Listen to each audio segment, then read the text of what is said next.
time, please rise for military honors if you can.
gathered together touched by the death of our brother Frank, weak and sadness. But as Christians we gather with faith and hope in eternal life.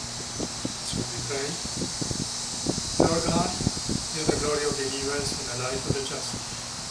Your Son redeemed us by dying and rising to life again.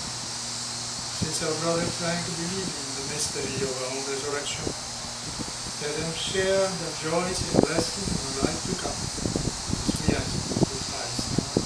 Amen. Let me to you a few passages from the letter of St. Paul to the Thessalonians.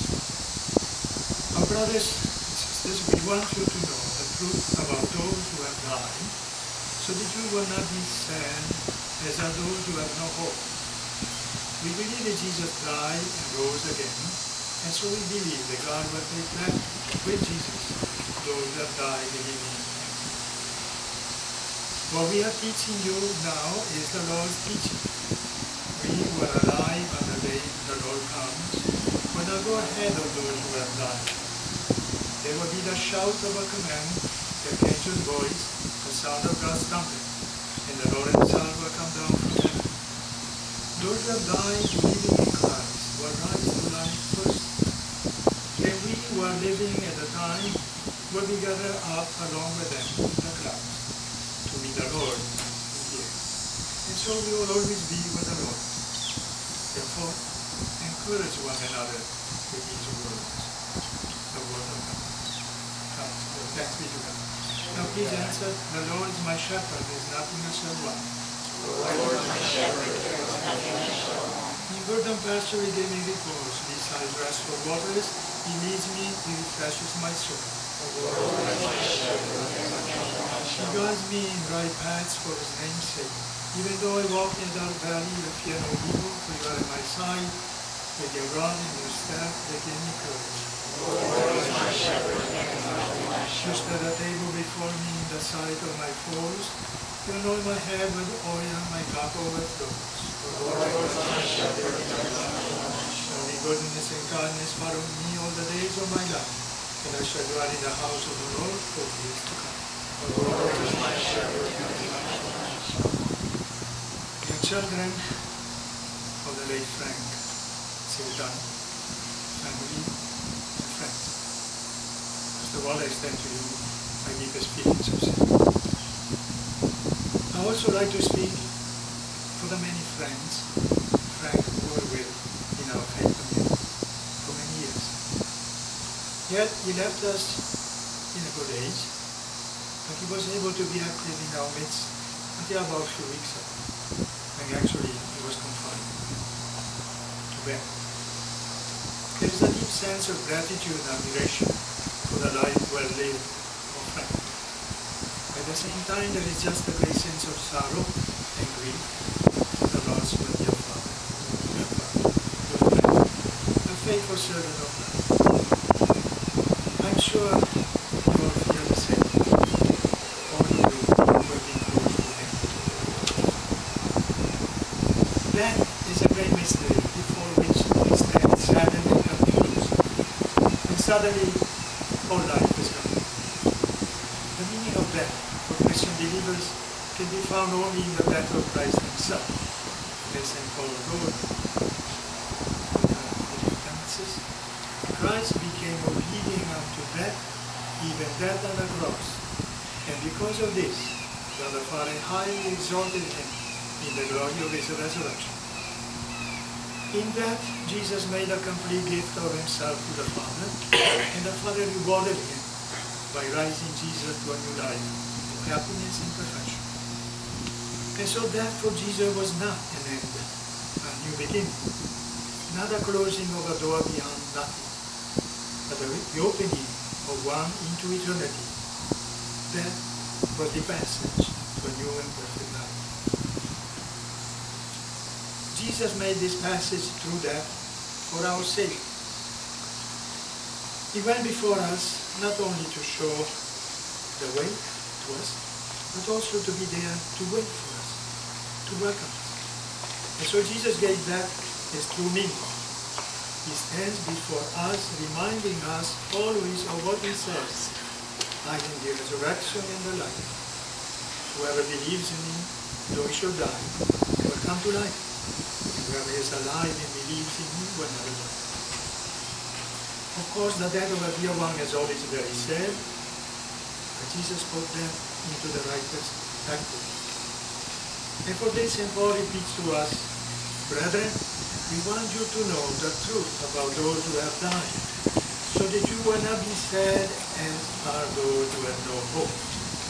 We believe that Jesus died and rose again, and so we believe that God will take back with Jesus those who have died believing in Him.